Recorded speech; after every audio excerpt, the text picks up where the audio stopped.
Boogety Boogety Boogety, JB. Welcome back. Welcome back to episode 13 of Fast and Loose. He's fast, I'm loose with JB Smooth and Chase L. Emily. We're here breaking it down. We're 20 today, apparently. Yeah.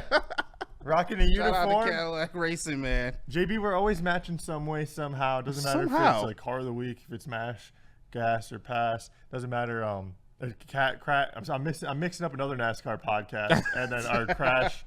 Or gas, crash. Yeah. I can't talk right now. Jeez, it's early in the morning. But either way, we're here. We're rocking and rolling. And we have a jam-packed episode. Not only are we talking about NASCAR, but we're rocking these shirts that we got. I'm rocking the hat. We're just out of the Detroit Grand Prix. We had a amazing time over the weekend, man. Heck yeah. I really would love to dive into that. I'd say, why don't we rip the Band-Aid off? Let's kind of zip through NASCAR a little bit and then kind of like talk more about the Grand Prix, if that's cool with you. Absolutely. Yeah, let's do that. Yeah. Awesome. Well, I want to dive through the desk because on Sunday night, our guy, we've been rooting for him all year. You got the semi-hauler. Finally got it done, my man. The third Penske driver to get the win this season. Now all three Penske drivers locked into the playoffs, and we got not only playoff, man. Come on. Of course, so we got to keep the hauler up here, rocking our Ryan Blaney, that 2023 NASCAR Cup Series champion. We're also going to rock his dad with that number 77 Jasper. I was wondering what car this was because, like, I've seen this car before, but I can never place the car with the driver once again because it's been so long. But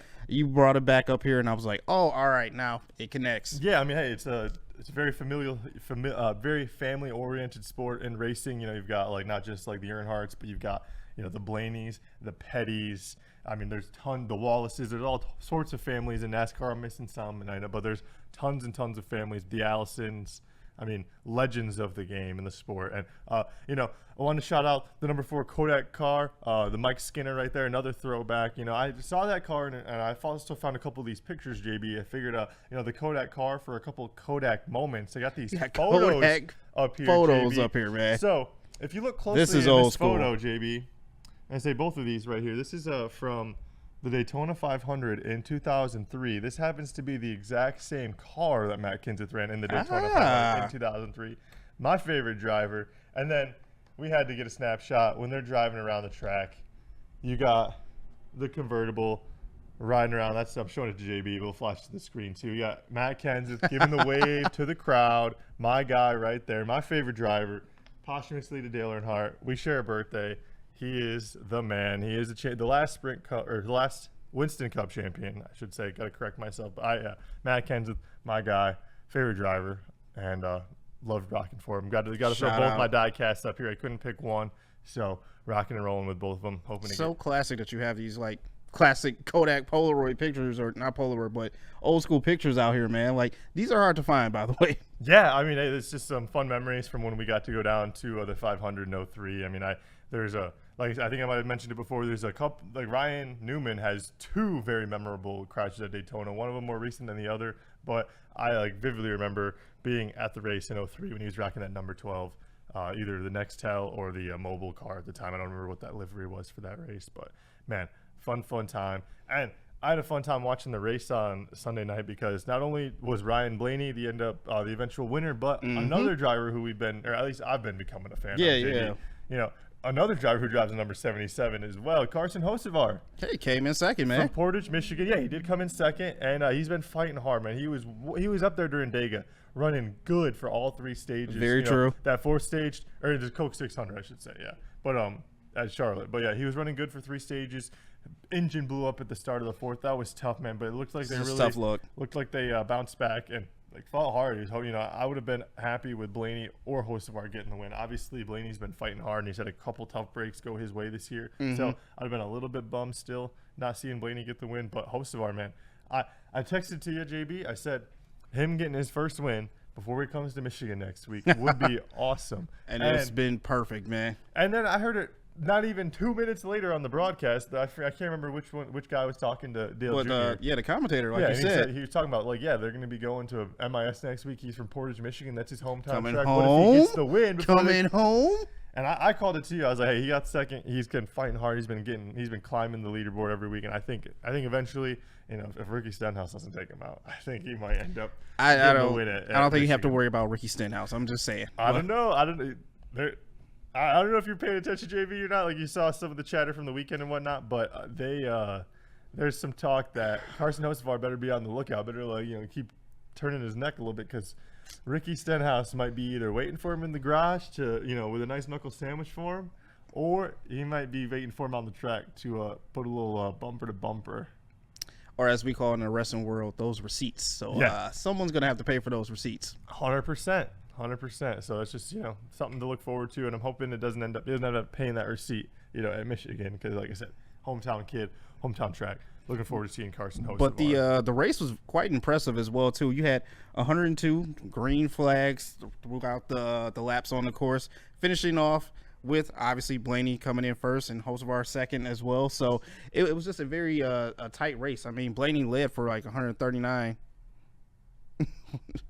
Blaney led for 139 laps, so which is quite impressive. Hell yeah! No, he's been that dominant at times this year. He hasn't been able to put it all together and close out a race like that. So to see him be able to do that, I was very happy and ecstatic because, like I said, one of my favorite drivers. I think, I was hearing a little bit over like this past weekend throughout the race. People were talking about like some of the drivers, lacking in personality a little bit. They're saying there's not really a superstar in NASCAR, and maybe not a distinct one. I would say that. I don't think there's as much of like the brash personalities, like the in your face type of way that they have been in the past. Like someone like, not to call the guys like arrogant or anything like that, but I feel like a couple of the drivers, like they knew how good they were, and they'd go around like start smelling their own shit a little bit, and hey, no hate on that, man. I just feel like there's a little bit more of like a humbleness in like today's drivers. There's not like a dominance. Like you have like the guys like Kyle Larson who and William Byron and Ryan Blaney and who are consistently up near the top. Even Chase Elliott, even though he hasn't gotten a win in quite a while, I think like there hasn't been like someone who's really like taken that step to show they are a cut above the rest. I think we're kind of like we have a bunch of drivers all in that same tier, and I think it's a very good tier. It's not a knock on anybody.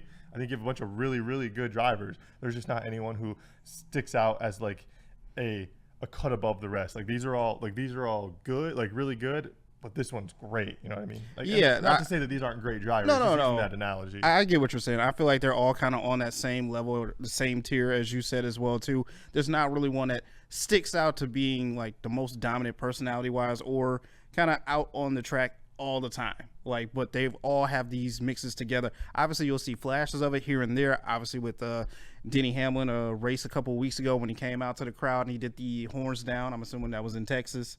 But to the fans, and they were not very appreciative of it. But once again, that's just Denny. That's just him. Yeah, I mean, sometimes it's fun to embrace being the heel, and he like he's talked about with Kyle Busch too. They've kind of had fun like changing the it's like switching the color of their hats, kind of becoming the good guy and the villain more or less as they kind of moved on in their careers, is kind of like to where they are now. But like I said, JB, I know I feel like we got so much going on this episode. We're kind of racing through everything.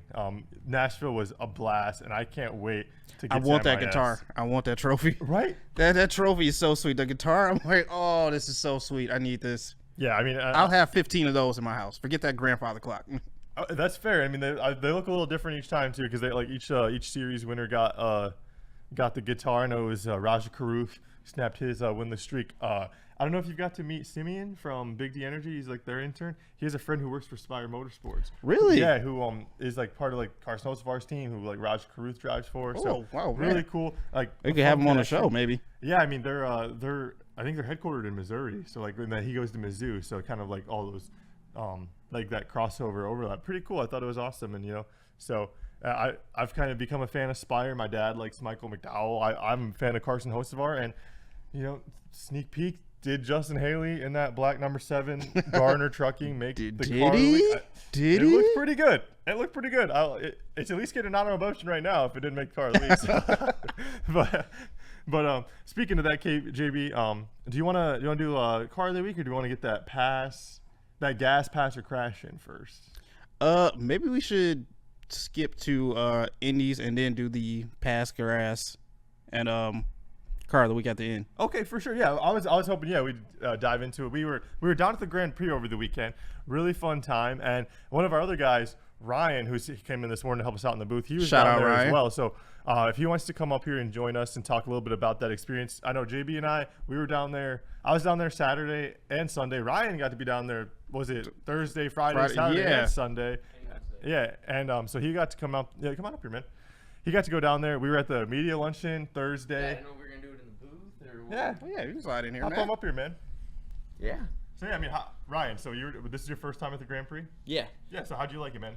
I enjoyed it. I don't watch racing at all. I've watched Formula One every now and again, like every Sunday, but being there was awesome. Getting up and close with all the different cars, all the Indy cars, even some of the other cars, the GTs, and I forgot the other race name, but just overall being down there, seeing all these different cars, seeing all the different pit crews, walking pit lane nonchalantly. It was pretty sweet. It was pretty sweet being down there. Yeah, we had a moment where it was like, you know what? We're just going to take priority of ourselves and just walk past all the security and just go walk up through pit lane. And you know what? No one stopped us. No one stopped us at all. Remember, just walk with confidence. That's all you got to do. Yeah. If you act like you know what you're doing, nobody knows that you don't know what Yeah, you're doing. exactly. See? But fake it till you make it. yeah, so like you said, I think for JB and I as well, at least for myself, like IndyCar, pretty new to me. I haven't watched it a ton. I'm not super familiar with all the different series and the circuits that they run. But overall, did you have like a specific, like a favorite car that stuck out to you, or a favorite driver that you got to see over the weekend? Favorite driver. Let's see. I mean, I liked everyone that I got a chance to meet in person. Stingray Robb, GOAT.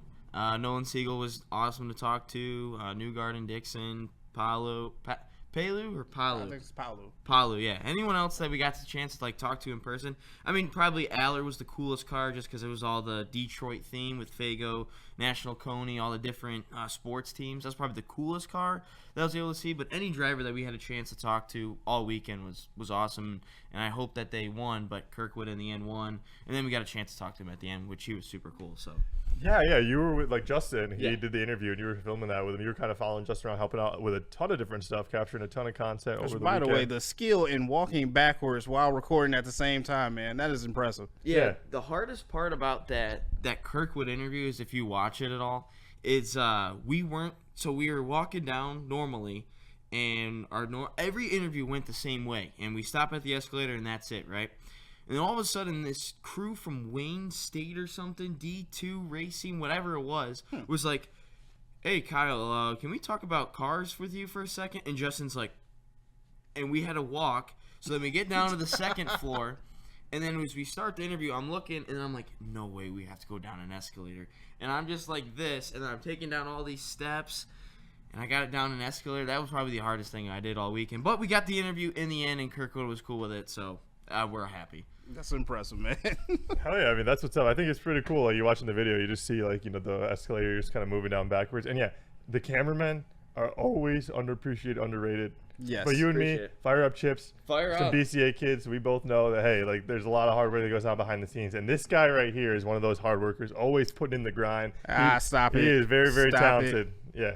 Very talented behind the scenes and on that computer, running the ship. They call him the TD in the TD booth, but he's really like the showrunner and the technical director all at the same time. Stop it. So, but I agree with you too. Like, everyone was very, very nice down there. I've said it on this show multiple times across other platforms on Woodward. NASCAR and like motorsports in general, the most inclusive sport that there is. Doesn't matter who you are, doesn't matter how new you are to it. Like, they want to bring you in and let you have as much fun as they are. They want to help you find your favorite driver, even if they're trying to help you, like, nudge you in the direction of their favorite driver. But like I said, they love teaching you, like, new things about the sport, helping you learn fun ways to, like, get hooked, get involved. Like, I love motorsports. I've watched it all my life, and I definitely have the hooks in me, like IndyCar. I feel like SpongeBob and Patrick when they're playing on the hooks, man. And I'm about to be in Shell City, man, mounted on somebody's wall. So, but yeah, I agree too. Nolan Aller with that car of the week. I'm trying to think back. There was a ton of really cool cars. I'm a little impartial to Pat O'Ward.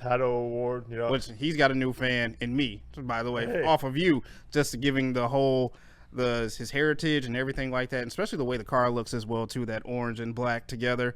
We went looking for his hat for you for so long over at Hart Plaza, but unfortunately they were all sold out. But I really wanted you to get that hat, man. I wanted it too, but hey, nonetheless, every dollar we didn't spend last weekend, like we talked about, is a dollar we get to spend this weekend at MIS. It's very true. Not all. Gonna be broke by next week. Facts. It's not all bad, but they gave you more money this week. However, like, JB, he followed me around. He went with me to like 4 or 5 different merchandise stands trying to find this hat, and they sold out, and it's something you can stomach.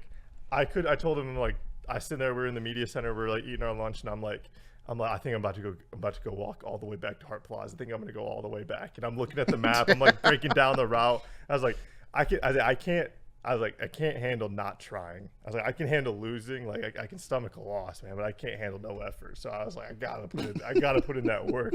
And we walked around, didn't find the hat. Didn't matter. We still tried. We still got to the end of the race. We still got to enjoy all the fun parts of the track, and the fan experience where Hart Plaza was, where some of the merchandise was and everything was super fun. It's where we got these kind of like racing shirts. And truly like an awesome time. This is like, I think the 3rd year they've been downtown Detroit. It's gotten bigger and bigger every year, and hopefully continues to grow because, like I said, it is such a fun thing to be downtown, to watch the atmosphere of the track. Like, it's infectious, and you get swept up, and I mean the sounds, the vibrations, like I said, the vibrations. I love the vibrations. I guess it didn't really matter whether you were in the grandstands or over at Hart Plaza. You just had a fun time regardless. Like, you didn't need to be like right next to the fence to see all the action, because they had the TV set up all over the place so you could still follow along. But no matter where you were, it was a party. It was fun. It was entertaining. I love that the city of Detroit just showed out Motor City for a motorsport once again. And it was just quite impressive. Like, shout out to all you for showing up down there, just showing and supporting the Grand Prix. Also, the volunteers and everyone else that came out as well. Here, I was just thinking about it. I want Ryan to join us for Car of the Week. So he hasn't had a chance probably to look through them, but I'm going to let him scroll through. And we do this every week, Ryan. You scroll through, pick 3 cars that you think look the coolest, while JB and I kind of keep talking about Indy. And if you want to write them down or whatever. This is like one of the big thing we do every week. So, I mean, I don't think it's a surprise. I think if we're going to do an Indy Car of the Week, JB, it has to be. I was going to say, I'm probably going to break the rules just a little bit with my Cars of the Week, because I'm going to mix Indy and NASCAR together. Oh, that's cool. Hell yeah. I was going to give our guy Nolan Aller. I want to shout out Nolan Aller. Shout out to him at the media luncheon. Ryan and I and Justin, they did a small interview, and then we hung out and talked to him for a second. Really cool, really personable, and like a big sports fan in general. So it was cool. We got to see him all weekend, like very accommodating, very pleasant, and just all over the place. He said they're talking to like a bunch of media coverage, talking to all of his different sponsors, and stopping with just about everybody. Repping the Michigan brands, National Coney Island, Fago. I feel like every time I saw him, I had a Fago in my hand, which I kind of wanted to just kind of point to him and be like, "Hey, look, like I'm supporting you not only on the track, but like." You have to, if you look back at that Santino Fertucci interview where he had Fago. He had Fago, he takes yeah. a sip of it on air with Justin, and he's like, "I love this stuff that you have down here." I don't know exactly what Fago he was drinking. I think it was that firework. It was the cola. They ran out of rock and rye. Okay.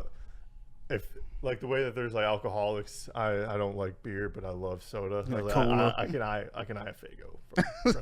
Even without my glasses, I can eye a good Fago. Also, Kyle Kirkwood, when he was walking out, you guys were talking about his celebration as well too. Yeah. Apparently, they give him gummy bears after the win. So it was like, hey, all right, Hairbo. Speaking of Santino Ferrucci, I don't know if you guys saw. I was looking on the IndyCar Instagram. He actually did not pass post-race inspection. Wait, what? They were below the ballast weight tolerance, so they got fined, the team, and they lost a few race points and stuff. So impressive race though. Yeah, still a good race for them, but come on. I got to look into it as well, but RFK and NASCAR, they just got some more penalties as well. Ryan Preece, who had that penalty from Dega, dropped him out of the playoff standings. He actually climbed his way back in. As of prior to Nashville, he was like above Chris Buescher, his teammate, who didn't have penalty. It was kind of crazy. A lot of mixed and matching and like just points in the NASCAR playoffs and stuff right now, but very interesting nonetheless.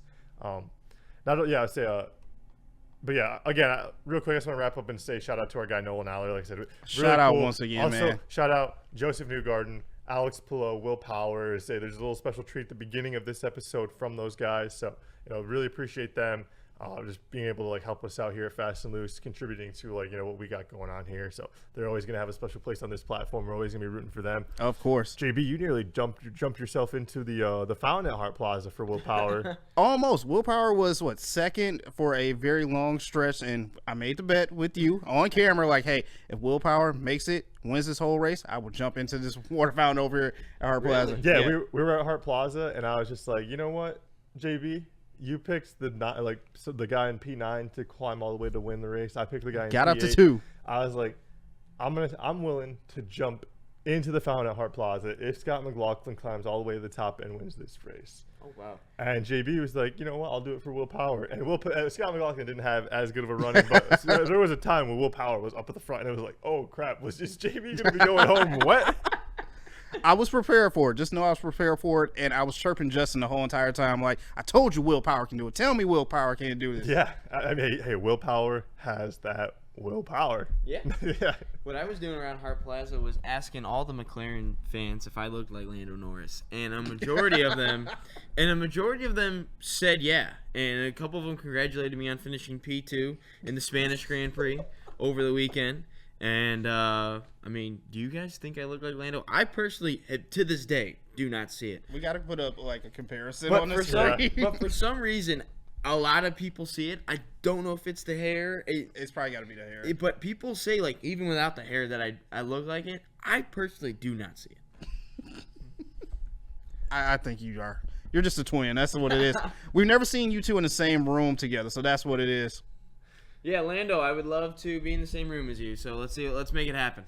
Yeah, I mean, I could see like a relation somehow, like cousins or something like that. Like you have the same, like your moms have the same parent or something like that. But like they're not direct siblings, you know what I mean? But like you know what I mean? Like cousins can look alike. Yeah. Yeah. That's it. It's kind of like what I'm getting at. I can see similarities between them. That's fair.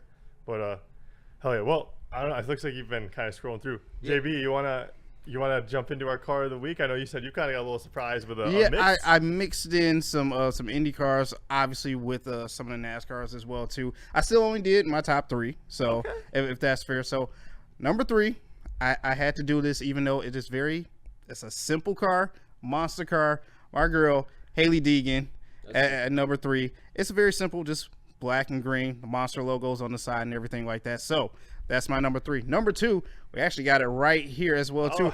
Mr. Ross Chastain driving the number 1 Busch Light car, only because they're in Nashville. The light blue colors. Also, yeah, they incorporate the Nashville music scene with it as well too, with all the music notes and the guitars on it as well. And number 1, I told you this earlier, Chase. Like, you probably already knew what it was going to be. Our hometown guy, Nolan Aller, driving the Coney, National Coney Island with the Faygo colors all on it. Like, it just felt like a summer car. And he had all our sports teams on it as well, too, repping Detroit in the biggest way possible. So shout out to you once again, Nolan Aller, for being my car of the week. So sweet. Hell yeah, shout out. I definitely enjoyed Nolan Aller's car. Like I said, meeting Hailie Deegan for like that brief interaction. Almost got to interview her as well. Got to meet her fiance. His name happens to be Chase as well. Chase and Chase. But yeah, we got to talk to Nolan Aller. They're like their livery, their paddock. They like shared the same the same trailer. Nolan Aller and Hailie Deegan. So that was really cool. We kind of like waiting around for both of them, and it wasn't far of a walk to get in touch or try to get in touch with either of them, but. Ryan, I see you scrolling, man. I'll let you. We can go left to right. Do you have these 3 cars that stick out to you at all? Yeah, so I have this third one. I think it just looks cool. It's purple. It's Daniel Suarez's Tootsie's Orchard Lounge Chevrolet car. I don't know. I just like that it's purple and it's kind of unique. And the number is 99, and I feel like 99 is just a cool number. And then racing. And then for number 2, I have the same as JB with Chastain's Busch Light, light blue, baby blue, music note car. I'm also a big Busch Apple fan. So, so I just figured. Yeah. So I just like the Busch Light, but no, I'm always a fan for the baby blues color, and I like the music notes as well. I didn't even know it was in the whole Nashville theme. Yeah. And then number 1 is Nolan Aller. I feel like that might be everyone's number 1 car, just because Coney dogs and the Fagos. And I overall thought it was a cool color scheme as well, with the blue and the red and the black in there as well. I thought the color scheme was awesome, but adding that little Detroit touch on it and the fact that Nolan Adler was really cool with us all weekend. Yeah. I like it. So you saying you're a Bapple guy, that reminds me, at MIS, Chastain's going to be rocking the Bapple print. Really? Yeah. Hell yeah. I hope he wins. So, but... All right, well, what about you, Chase? What is your top cars of the week? So my cars of the week, I had them written down, but I can't find my list, but it's okay. I know where they are. So number 5, I've got one of your guys, JB. Someone I'm hoping we get to meet this weekend, because I'm really hoping we get to meet this man. I've been pushing for him to win for a while. 45 Pinnacle, and it looks like it's got the white back, but then it looks like there's like the blue, and then there's like the black in the front, and it looks like there was like a waterfall of paint, and they just like drove through it. Like the way that it like splatters, like it's like they went through a blue waterfall and it like splattered the front of the car, and then they just went through the black waterfall and it's starting to paint the front of the car. It, like the way it like splatters, it looks sick to me. I couldn't stop looking at it, and even though I will say like it does seem a little bland, like there's not as much like the sponsor. Yeah, it's the paint. Like the fact that, like I said, I like in my head, this car is zooming around the track and there's like a waterfall of like blue paint and black paint and like it's a white car, and they're just zooming through, and like it's like this weird like NASCAR Jackson Pollock style painting. My bad. Next up, again, this is a pretty bland car, but this is the first time I've seen them at all represented in the paint schemes page on the NASCAR website. I've talked about this before. They weren't the best driver. They used to drive the number 19, but number 44, JJ Yaley. The Fanatics. The first time all season, JB, I've seen them on the website. I saw NASCAR even post them on their Instagram. They get no love. They never get talked about on the broadcast. They're hardly ever shown during the race. If they are, it's when they're getting lapped by the leaders. They get virtually no love. JJ Yaley was getting brought up earlier in the year, but Ty Gibbs has his winless streak to start his career. They were like, yeah, he's approaching JJ Yaley territory as far as like longest, most starts without your first win. And he actually passed JJ Yaley. Still drives for Joe Gibbs Racing, who is his old team and stuff like that. He gets airtime for sucking. But man, I part of me just feels bad. I've been on Reddit talking about this before, JB. Just like, man, no love for the 44, and I get it. I guess not, man. Hey, but nonetheless, and then tying it all in, like I said, it looked like Tyler Reddick was like plowing through some paint, and we're rocking and repping the DeWalt up here with my guy Matt Campbell. So I had to, rock and roll with our guy Christopher Bell. He's got that DeWalt. Looks like it's like a bit of a lawn care style like car. I can't really tell. But it's got like the lines on the tires where like it shows like it's kind of like spitting up the dirt, and it looks like it's kind of zooming through. It almost looks like it's kind of running through the grass. Like I imagine it's almost like kind of like some exhaust pipes. Yeah, thing too. So like the car looks dirty already before it's even hit the track, or like it looks like it's been off roading a little bit. Like it's like it's been on the oval track with Doc Hudson, just like whipping shitties. Like that's, and I was just like, damn, it's baked into the paint scheme. Like that's badass in general. I love like seeing just all the rubber on the car after a good race. Like I mean, there's nothing I love more than like seeing the black walls, the black paint like on the track. So like seeing it on the liveries on the cars as well, man. It's fun. I love it. And Christopher Bell, man, to that number 20. Got a shout out to throwing it back to DeWalt. Always gonna have a special place. Yeah, amazing power tool. Yeah, always has a special place in my heart because it throws it back. Now, like I said, I've talked about before too. My uncle used to have his own construction company. He would rock with DeWalt tools, and then my guy Matt Kenseth too. So rocking and rolling there. That's our car of the week. Do we want to touch on anything else, JB? Any more IndyCar? We want to sneak peek? Did you want to do a gas pass, Grass? Yes, I do. Hell yeah. You got some beef with someone? I don't, but I do have. I have my crash in head. I was just like, I know that for sure, and it's not a bad thing. I just like, and actually, yeah. I've got gas. Do you want me to go first, JD? You go. Yeah, you go first. I'm kind of like rattling off the top of my brain right now. Gas, Ryan Blaney, man, all the way, pedal to the metal. Got that first win. Super pumped. We had to take the die cast or the hauler off the desk for a couple races. Kind of mix it in. Threw it back up there to get some luck in there. I think, wasn't it last week we had a pretty bare desk? And it was pretty bare last week. Maybe that's what it was, JB. That's what we needed to get. Just had to reset. That's all it was. Hell yeah, just get back to basics. We're doing too much. Now we got that win. We can do all we want. We can do the most till the playoff time, man. So My gas, Ryan Blaney. Shout out to you. Pass. This isn't a pass for me. I'm hoping maybe Ricky Stenhouse will give a pass to Carson Hocevar, at least for this one race weekend. At least let him finish MIS. I'm rooting for our guy. I'm rooting for the hometown guys. Carson Hocevar and Brad Keselowski at MIS. Either of those guys get a win, I'm gonna be happy because they're both from Michigan. So I'm hoping Stenhouse, at least for this race, gives him a pass. If he wants to do anything, wait till after the race. To handle that business from Nashville. I know he's waiting for a fight after the race.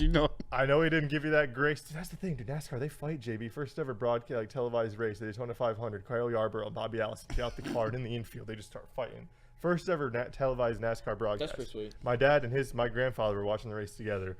And they were like, yeah, we're hooked on this. We're going to watch this for the rest of our lives.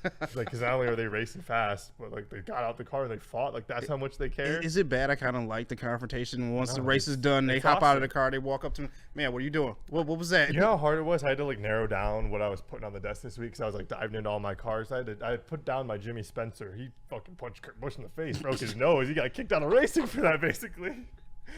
It's so fun. These guys get after it. And it's it's like a mix of hockey in the sense it's like we can self-police this shit. We don't need we're out there, we can handle this shit. We're doing dangerous shit. We're all trying to stay safe, but we're also trying to compete at the highest level. So I've been rambling on my pass. My crash, Corey Heim, man.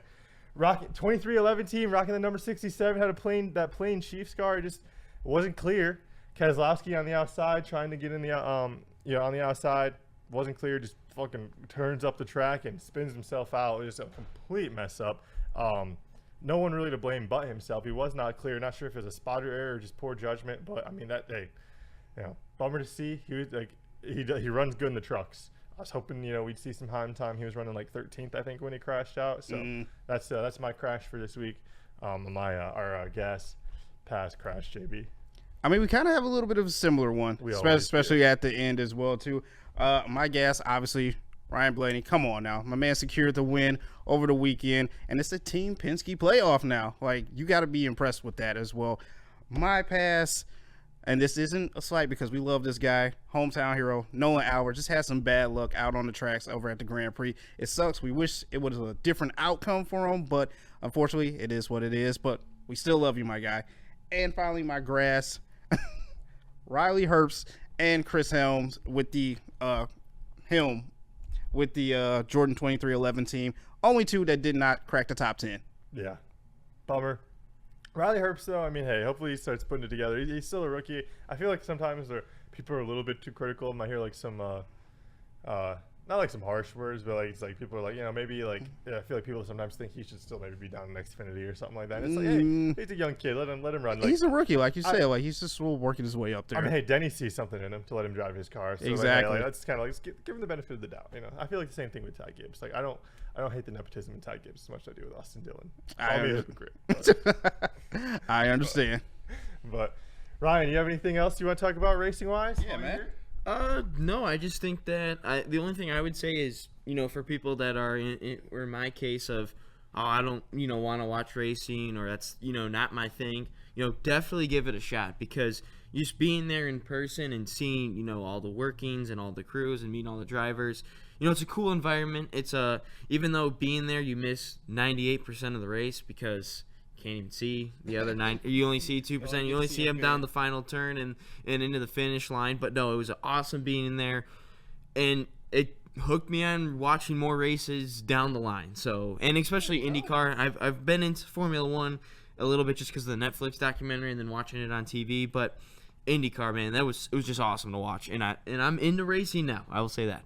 Hell yeah. Whoa. Also, by the way, there is a new Netflix series out right now about females, girls in Indy racing right now that you should probably check out. It's really nice. Heck awesome. Yeah. Shout out women in motorsports, man. Hey, well, like I said, jam-packed episode. I'm sure there's a ton more we could talk about. We could have probably gone on for a couple hours. Yeah, we could have actually. But, hey, we'll save it for next time. We got a whole bunch of jam-packed stuff coming for you. At the end of this episode, special interview. We sat down yesterday with Jim Fowler, president of MIS. It's going to be at the end of this video. So cool. Hope you guys enjoy that. If you're looking, if you're going to be down at the track, you're curious about what goes on down there at MIS, just tap in for that. But this has been Fast and Loose with JB Smooth and Chase Out Emily. He's fast, I'm loose, and he's Ryan.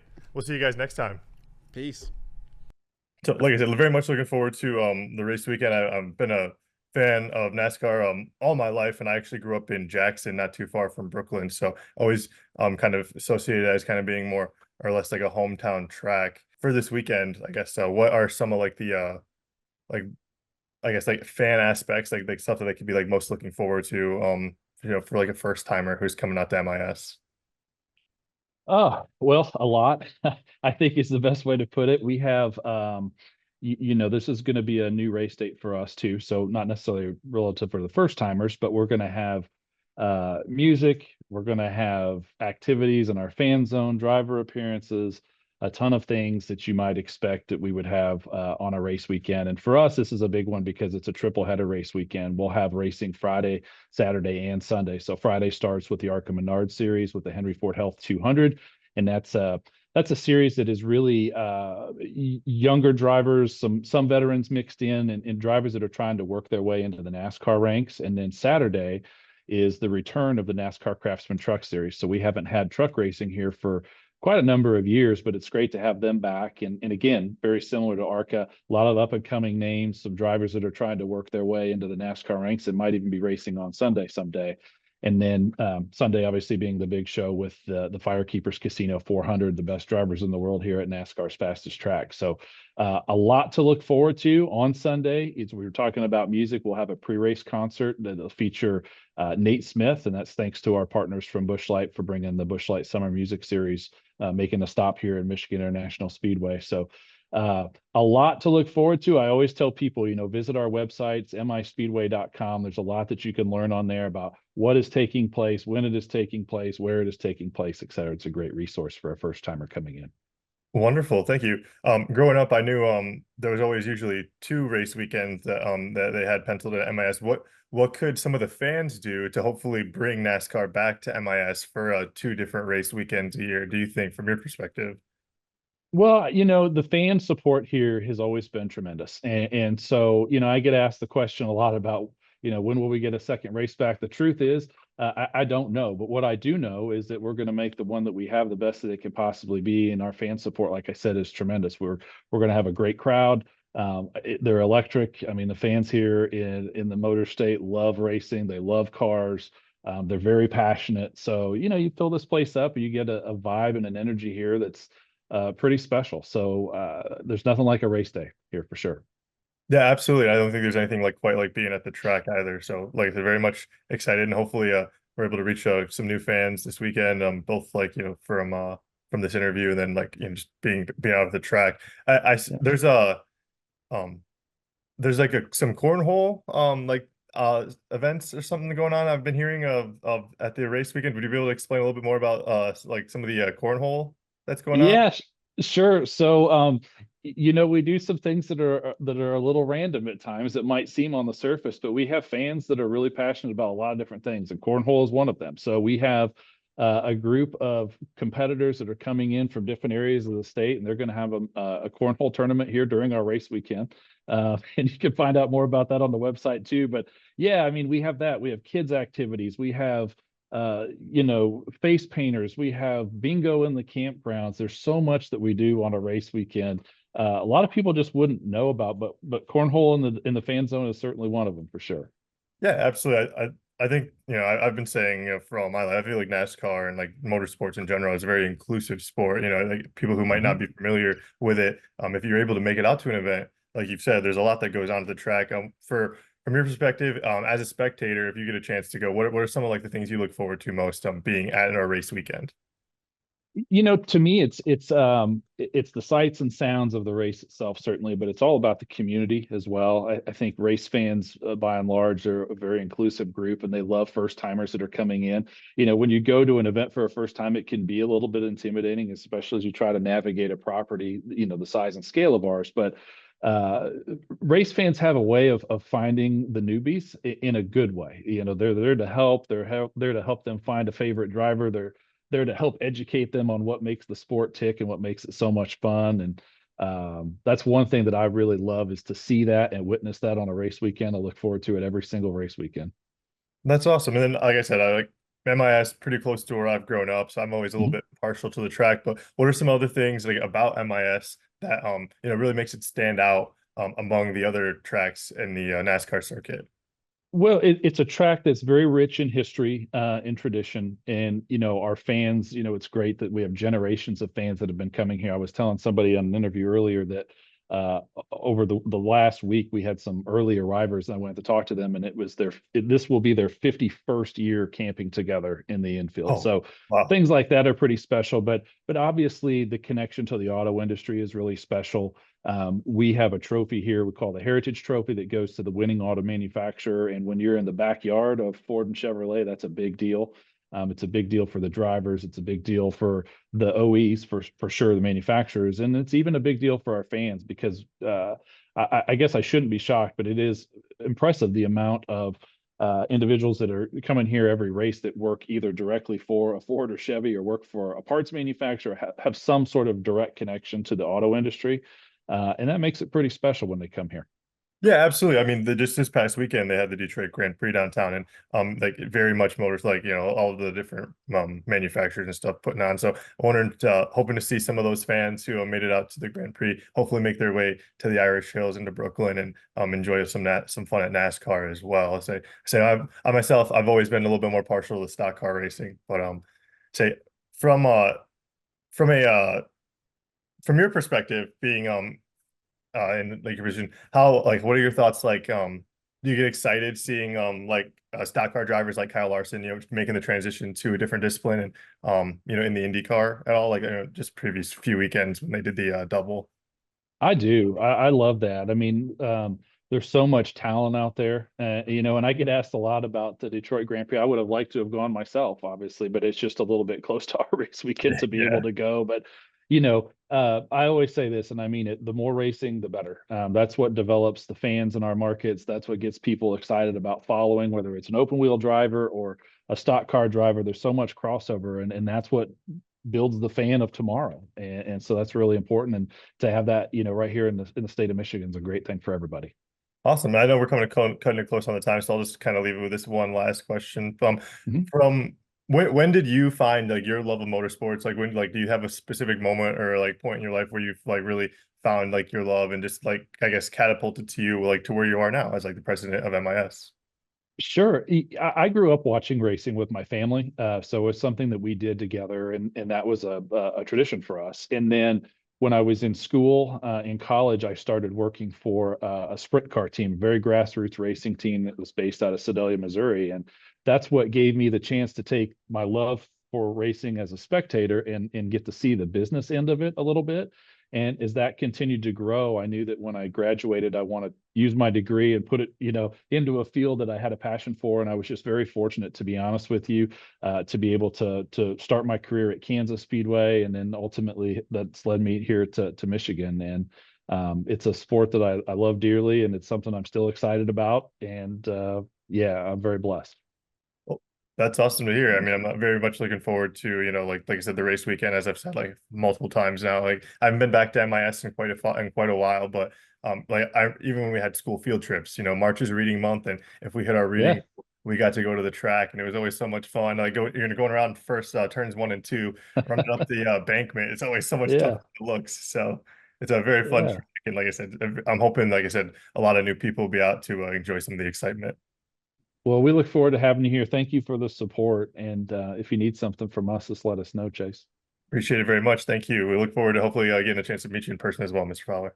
Look forward to it. Thank you. Thank you. Of course. You guys have a good evening. Bye. Thank you. Thanks, Chase. Of course. Thank you.